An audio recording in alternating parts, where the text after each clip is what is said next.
जय हिंद दोस्तों। 100 शब्द प्रतिदिन डिक्टेशन स्टार्ट। महंगाई पर काबू पाने के सरकार के प्रयासों का असर दिखने लगा है। खुदरा महंगाई दर में कमी दर्ज हुई है, मगर अब भी यह 7.04% पर बनी हुई है। इसे संतोषजनक स्तर नहीं कहा जा सकता। फिर भी इसका रुख उतार पर होने की वजह से उम्मीद बनी है कि जल्दी ही उपभोक्ताओं को कुछ राहत मिलेगी। अच्छी बात है कि खाने पीने की वस्तुओं के दाम में कमी दर्ज हुई है। अनाज और खाद्य तेलों की कीमतें घटी हैं। खासकर खाद्य तेलों में पिछले महीने की तुलना में करीब 4% की गिरावट आई है।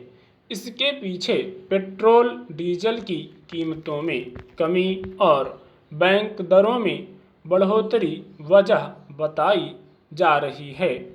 बढ़ती महंगाई को लेकर जिस तरह हाहाकार की स्थिति थी, उसमें सरकार ने अपना पूरा ध्यान इसे काबू करने पर केंद्रित कर दिया था। उसी क्रम में पेट्रोल डीजल पर उत्पाद शुल्क कम किया गया और राज्य सरकारों से मूल्य वर्धित कर यानी वैट कम करने की अपील की गई थी। उसके बाद से तेल की कीमतें बढ़ाई भी नहीं गईं। स्वाभाविक ही उसका असर माल ढुलाई और वस्तुओं की उत्पादन लागत पर पड़ा है। फिर चीनी, गेहूं, तिलहन आदि के निर्यात पर रोक लगाई गई और खाद्य तेलों के आयात पर शुल्क कम कर दिया गया। बहुत सारे लोगों को रोजगार के मोर्चे पर जूझना पड़ रहा है। सूक्ष्म, छोटे और मझोले उद्योगों में काम करने वाले बहुत सारे लोगों का रोजगार छिन गया, तो बहुत सारे कारोबारियों ने भी अपने धंधे समेट लिए।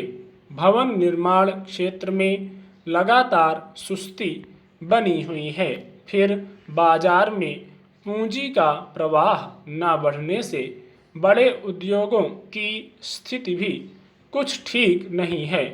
कई विदेशी कंपनियां अपना काम धंधा समेट कर वापस लौट गई हैं।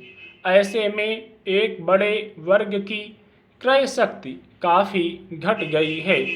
वे बहुत सोच समझकर अपनी जेब में हाथ डालते हैं।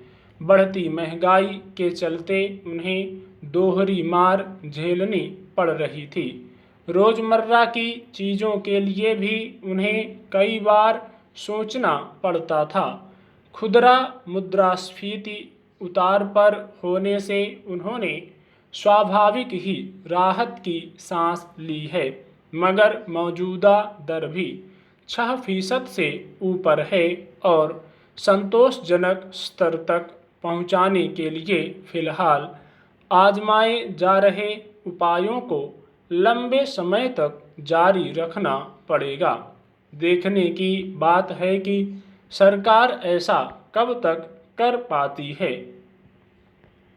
आमतौर पर खुदरा महंगाई तब बढ़ती है जब कृषि क्षेत्र में कोई गंभीर प्राकृतिक आपदा आती है, मगर इस साल ऐसा नहीं है। सब्जियों, फलों और अनाज का उत्पादन संतोषजनक है।